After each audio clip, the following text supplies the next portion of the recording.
Good afternoon, everyone. I'm Dr. Peggy Brunache of the Beniba Centre for Slavery Studies in conjunction with Glasgow's Women's Library in association with the Necessary Space. And today we're having a very unique event. We're calling it Unsweetened Conversations, Bush Tea Services with Annalee Davis and friends. We have Barbadian visual artist Annalee Davis. We also have Glasgow artist, sculptor Ashanti Harris. We have the masterminds behind Artisan Growers in Aberdeen, Robert and Michelle Sullivan. Thank you all for coming. Thank you. Thanks for inviting us. So, this is a unique time that we're in. Everyone is concerned about the environment, climate change, the revitalization of Black Lives Matters has brought more of the past, particularly our colonial past, our slavery past into focus.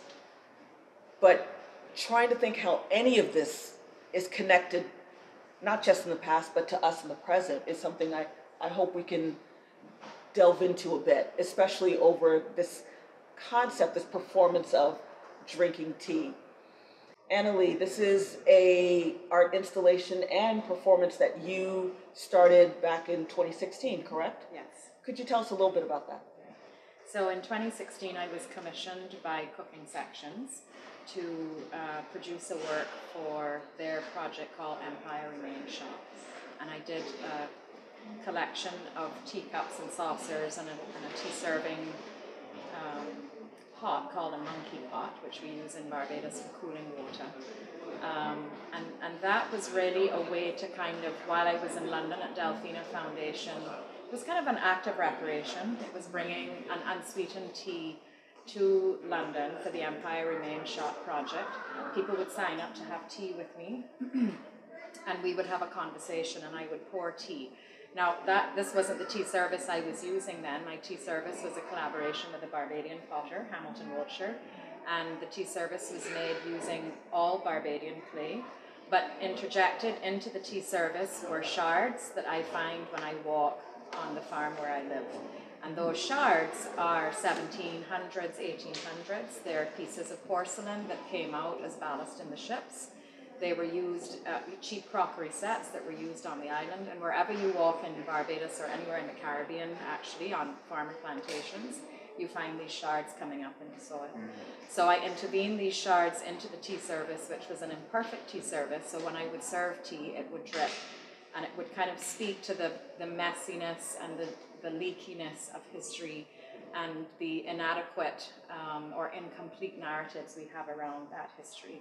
So I would serve this tea that was sort of speaking back to the British tradition of drinking tea, which Robert Southey referred to as a blood-sweetened beverage because it was made on plantations in the East, sweetened by sugar on plantations in the West Indies.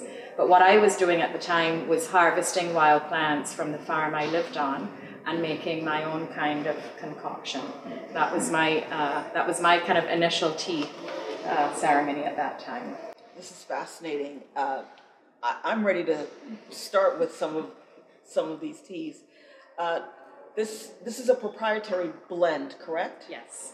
Could you tell us what plants infuse this? So this is a collaboration with a chemist in Barbados called Dr. Sonia Peter, and she has a project called Heritage Teas.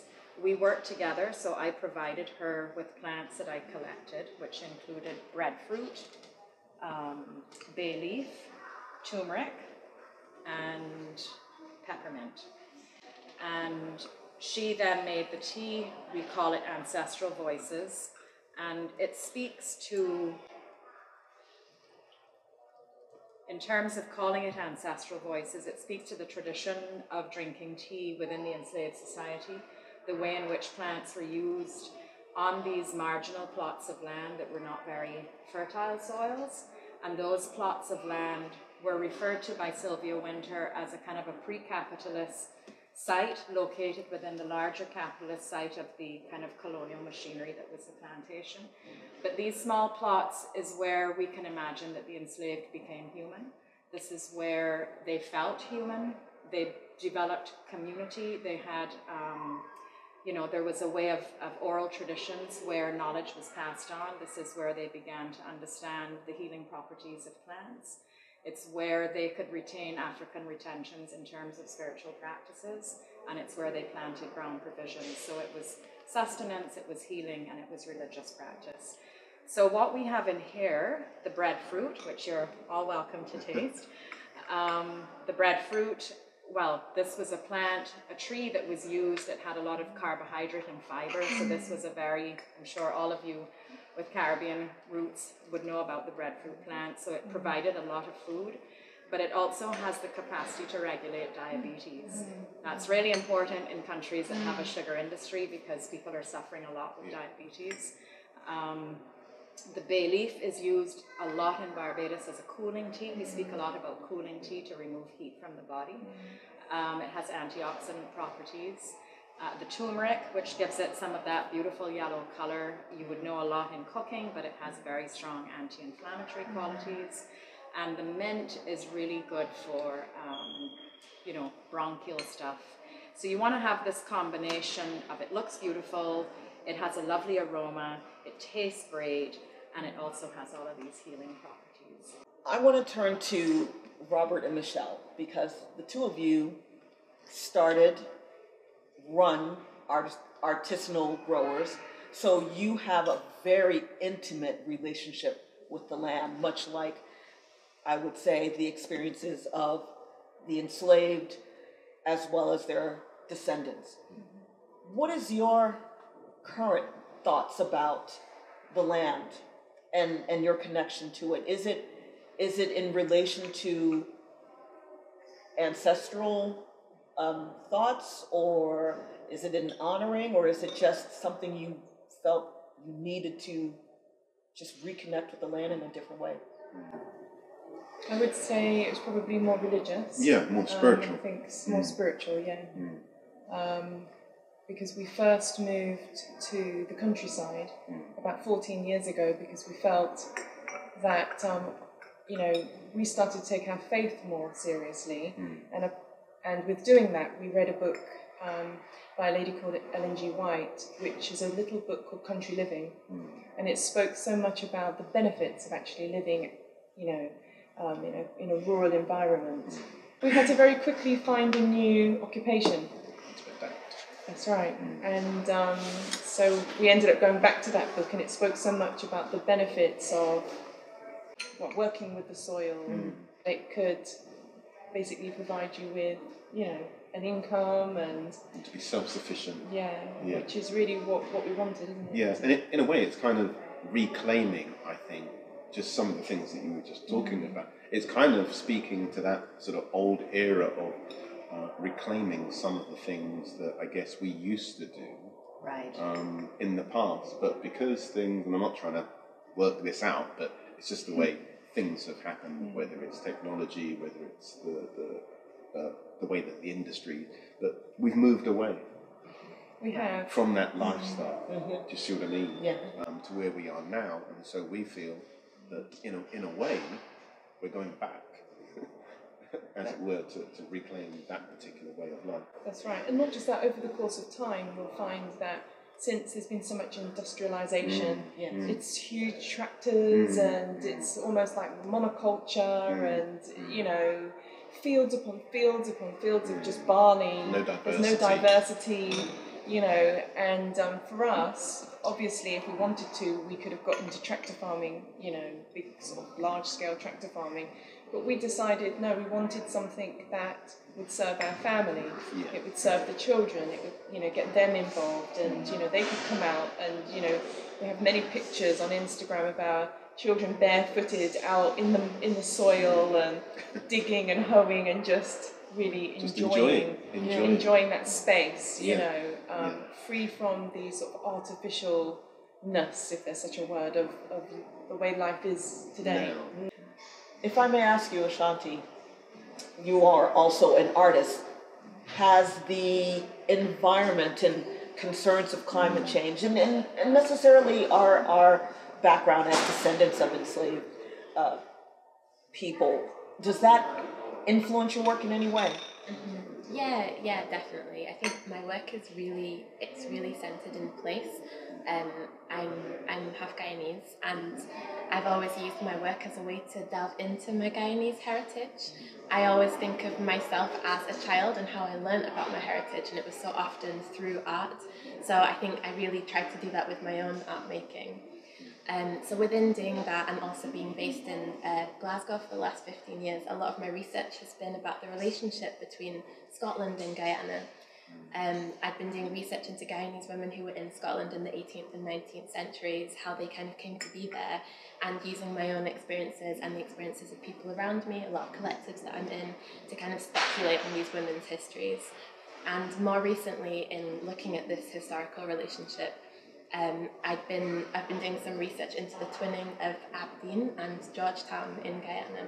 Oh. And the interesting sort of central part of this twinning is the fact that in 2015, Guyana, ExxonMobil discovered large quantities of high quality oil bearing sandstone off the coast of Guyana, off the coast of Georgetown, and then by 2019, they started making money from the production of this oil. And in 2019, that was also when Aberdeen was twinned with Georgetown. So I was just kind of very interesting. Yeah. As for those who may not know, Aberdeen Is an oil district. It's an oil district.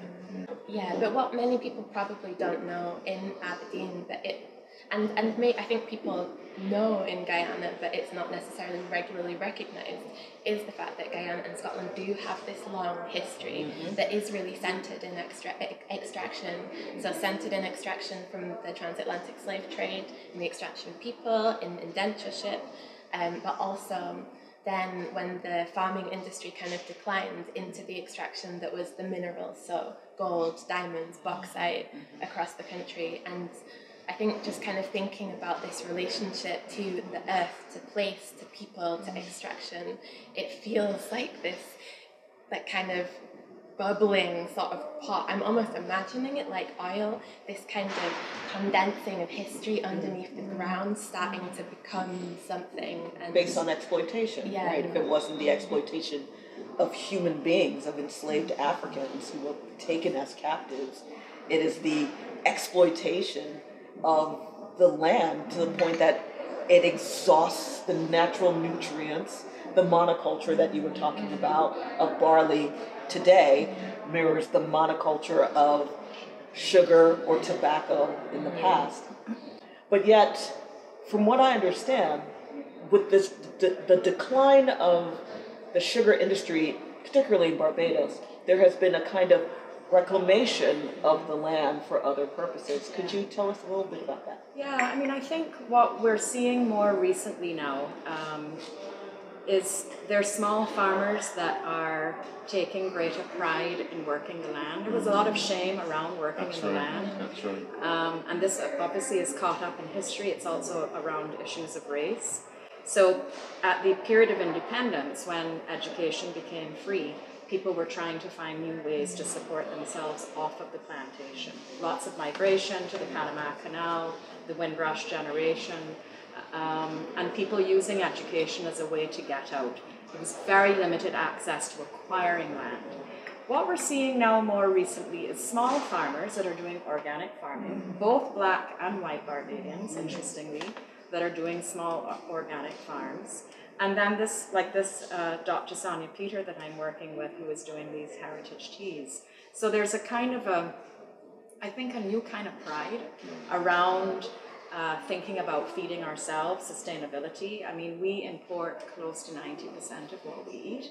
So if we're looking at ecological issues and the increasing threat of hurricanes, like we just had a hurricane in Barbados not that long ago. It was only a Category 1, but it caused quite a bit of damage. If we had Hurricane Dorian, which hit the Bahamas a couple of years ago, or if Miami is hit by a hurricane and wiped out our importation of food is really problematic. So we really need to begin to think about sustainability and growing our own food and producing food, and thinking about limiting the use of pesticides and chemicals, because that has affected not only the underground aquifers. We're a limestone island, but there's also runoff that goes in to the sea, and that then is bleaching the corals. So there are all of these, all of these kind of side effects. So I think really considering kind of the ecological damage that Barbados and small island developing states are on the front line of climate change at the moment, we really need to reposition ourselves in relationship to the land and think about post-plantation economies and post-extractive decisions. Robert, Michelle, being that this was the farming that you do now was not something you grew up with, right? This was not part of your family tradition, but it is something that you got into later in life, and you're succeeding quite well. What could we do for those of us that don't have land that way? I live in a flat. What could I do to find myself more connected to the land if I don't have property in that manner? Yeah, I would say start with what you want. So in other words, like you were saying, if you're in a flat or something like that, you may not have a large garden, but you may be able to do something on your veranda. Let's just say. We grow a lot of what's called microgreens. Yes. Now, the good thing about them, two things that we're really excited about, is that they're nutrient dense. They're actually a superfood. Yeah. And then the other thing is that they grow really, really quickly. So from seed to harvest on average is about 7 to 10 days. Yeah. Wow. Yeah, that's very, very quick.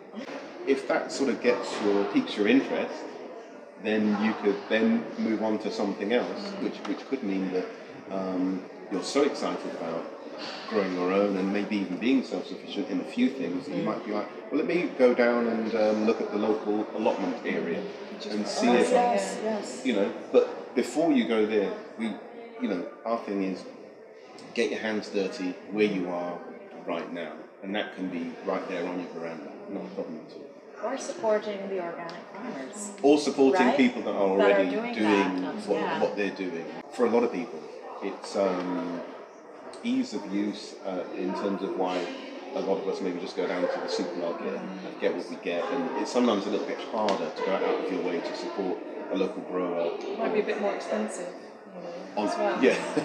But that's because there's a lot more that goes into it. If I could add to that, one of the side effects of COVID in Barbados is that these farmers are now offering home delivery, which the large supermarkets were doing, and they were totally saturated. So I think people are actually beginning to support small local farmers and organic farmers in a way they didn't even know they existed. It was just because the large supermarket chains were so overwhelmed that people were, where do I get my produce from? And so they actually, a lot of light was being shown on them, and they have, I think, benefited in some ways from that. That was our experience actually, because our veg box service just went through the roof over COVID. It was manic. But in answer to your question, another thing that is a possibility is actually volunteering on a local farm, because they always need help, and so if the margin isn't that great, perhaps it can be a bit costly employing people, and so to go and volunteer, you never know, they may even say, well, if you come and do some hours, you could get a free veg box a week or something. So it could be a way to support. Thinking about what you were explaining of the microgreens, Robert, as a superfood, and it seems like quite a number of the ingredients that went into this blend would definitely be considered superfoods, right?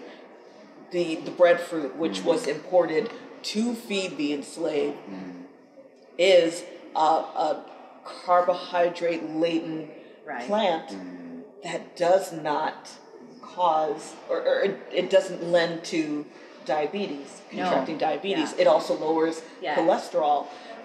We all know peppermint tea is renowned for its properties of helping your digestion, cooling elements because of the menthol. The bay leaf. The bay leaf, which I imagine this is the West Indian bay leaf Yes, rather than... so it's really strong. Right, which often is used for, it's so strong aromatically that they Right. put it in cologne and Right. aftershave lotion. And then there's the turmeric that, as you've mentioned, is great for, it has its culinary use, but it Right. also has its medicinal use. Yeah. I grew up, because my parents were from Haiti, so I grew up with tea being a medicinal, Right. it had a medicinal purpose. Did you grow up in a similar way of consuming tea as a medicinal item? It's interesting thinking back, because I definitely grew up very, very much with tea in the sort of colonial sense of tea, with Yorkshire tea and Earl Grey tea, and coming home and my dad's like, "Who wants tea?" kind of thing, tea with milk. But thinking about in relation to medicinal, I was always given kind of tea with turmeric and with honey when I was sick. And I never, I think, as from being a child, and I don't think I ever necessarily thought about that being working with herbs or working with plants in a medicinal way. It was just became so ingrained in life, like drink this when you feel unwell. That's right. So yeah, I think in the mixture, it's like maybe that relationship to plant life in tea has been there behind the scenes, kind of coming out almost in a non-thinking way. It is interesting, Ashanti, that you have or had both the colonial sense of tea, which historically speaking, it was a status signifier in the beginning, right? It was something that only a very privileged few could afford, and then eventually it peters down into the masses, but then becomes an energy drink to help keep workers in the Industrial Revolution and factories going, particularly with the sugar that is also being exported from the West, tea being exported from the East. But the idea of tea in terms of how enslaved Africans, their descendants, and indentured South Asians use it is something we probably should be thinking more about, not just consuming tea as something to energize us, but the idea of thinking more about, well, how do we support our local organic farmers? How do we support our immune system by being better to ourselves? How do we connect ourselves with the environment in healthy ways rather than the detrimental ways of monoculture, consumptions of sugar? It is very easy for us, particularly those of us that are in privileged spaces where we could easily go to buy more expensive food. But as you have started to explain, there are steps that we can start to take better control of not only our diet and our health, but support what should be a revolution to revitalize the earth.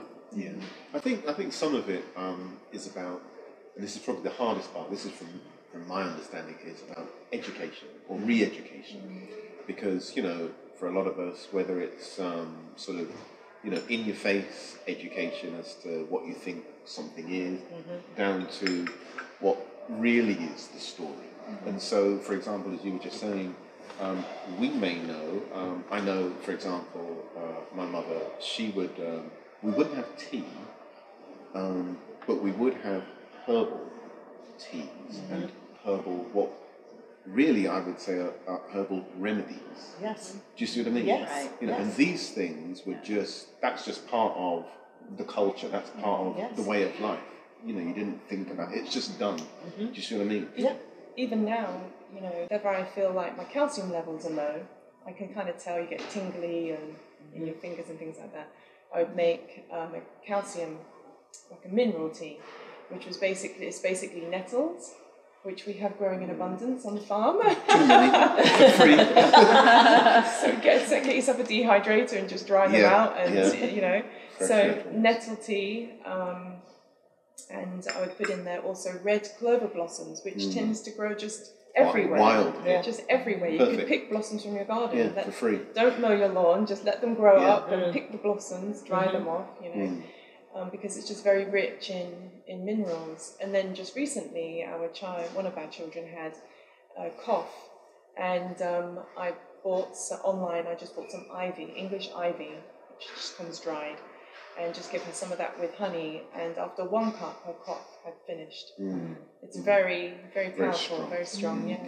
But it's this information. I mean, we often have this conversation all the time. We're like, this information is sort of dying away within a lot of cultures, so it's interesting, some of the things that you're talking about, and I'm like, this is just so true. I mean, I think it speaks to decolonizing our diet, right, and also developing a greater understanding of what is around our local context, because of course coming out of a former British colony, our education was very much around, it was a colonial education, and you favoured everything foreign, and there was shame about what was local. Local. And these bush teas have a connection to Afro-spiritual practices, including something like obeah, or maybe people are more familiar with the term voodoo, but that was illegal for a long time. So these were covert practices, and you didn't really talk about it very much.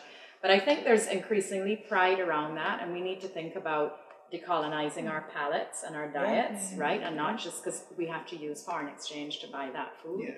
So right now we have, in Barbados, I think it ends today, as a slow food week, where they're trying to promote knowledge and challenging people take up the 7-day slow food challenge, where you only eat local. And the people who have put that on have just opened a restaurant called The Local, and they're trying to serve 85% local food. Excellent. I mean, the production of this tea, for example, we had, St. Vincent had a volcanic eruption on the 9th of April, which was horrendous, and it's 110 miles west of Barbados. And we had, what happened is the plumes were so high that they traveled on the anti-trade winds. So normally the wind would go from Barbados in the east to St. Vincent in the west, but the plumes were so high, they went through the stratosphere and they just came east, and they dumped like 90,000 tons of ash on Barbados.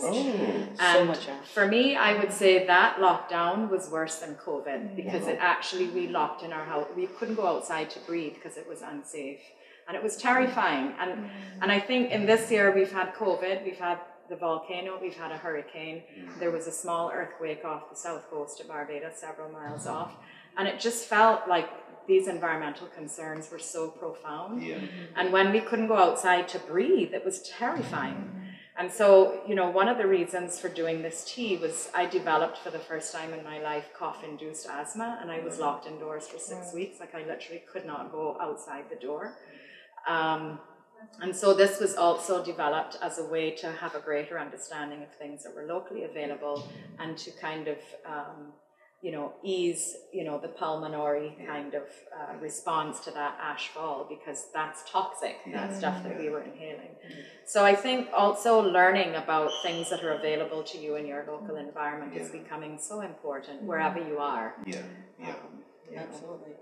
So with the work that you do and your artistic endeavors in connection with the environment, as well as how it connects to the past now, Ashanti, are you thinking about how can your work better influence ways that we can improve the way we move through the world, the way we need to heal the world and heal ourselves? Have you been thinking about any of that? Yeah, I think really similar to what you were both saying about education. I always think about that in relation to my work. So how are you informing people of things? I'm always learning, I'm always researching, but also thinking about how I'm sharing that new knowledge with people, how I'm making it accessible to people in a way where maybe having it written in this book or something is not the right way, but how are you getting people to engage with it physically? And even though I'm a sculptor by training, I do a lot of work with my body, working with movement, working with performance. And I really loved what you said about when you feel ill, you are like certain things with the calcium deficiency, you feel it in different parts of your body. True. And I think there's something in this connection with your body and a connection with the land, because we are all connected. That's right. And that's the beginning of the process. I think when I'm doing a lot of research, I'm making these artworks, I'm thinking, how do I hold this in my body? Yes. What does this feel like? Yes. And start developing this connection with myself, not thinking about it as a series of parts that all need to be treated separately and given medicine, and more like this kind of Holistic. this full understanding of me in relation to all of these things, whether it be kind of histories of extraction, our colonial history, or whether it be kind of a relationship to the land, the things around you, the way the land is treated, and how that then in turns things that continue to affect the body. Absolutely.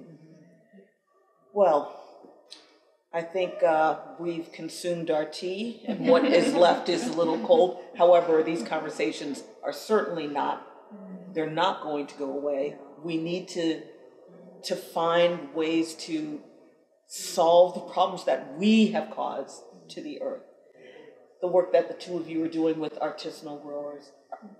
The artisan grower. The artisan grower, need to get it right, is phenomenal. And the work that, in terms of learning how to have this information put out there, distributed in creative ways, right, is just another aspect of this holistic way we need to come about this. I'd like to thank all of you for this, my God, enlivened conversation, the need for a solution or set of solutions. I'd like to also thank everyone else who helped put this event together. We're here in the Hunterian Museum, so I definitely want to thank Lee Scott, the Hunterian Museum itself. I'd like to thank Glasgow Women's Library, Caroline, who's helped with this. Of course, we cannot forget, this is in association, whose brainchild this really was, is Simon Sharkey of the Necessary Space. So until we have another meeting, I bid you all a good day, and thank you. Thank you. Thank you.